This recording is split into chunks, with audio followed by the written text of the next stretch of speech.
Weil der eine sauft, drum kriegt er kein Oidi nicht an. Mancher sauft, weil sein Oidi schaut aus wie der Mo. Der dritte sauft, weil sein Oidi ist ihm davon. Und der vierte sauft, weil sein Oidi ist immer noch da. Doch es braucht keiner behaupten, bei ihm der Zeit die Laufer. Es gibt immer ein Grund zum Saufen. Der eine sauft wegen unserem politischen System.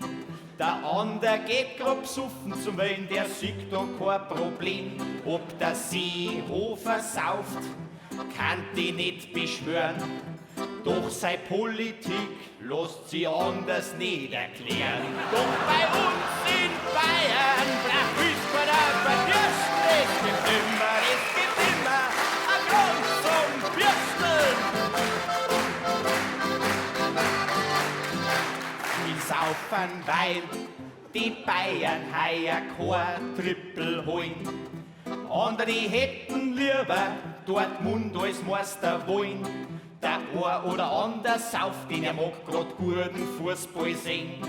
Demnach haben alle 60er-Fans ein Alkoholproblem. Und fällt der Fernseher lieber aus, Windows, schnell! Und schütt man so seine in unsere Druckenschell. Zum Schluss ein Statement, Leidl seid's nicht dumm. Übt euch nur in vernünftigem Alkoholkonsum. Sauft's am Tag nie mehr als 1,5 Kasten Bier. Sonst wird's am Ende genauso blöd wie mir. Doch zum Ernst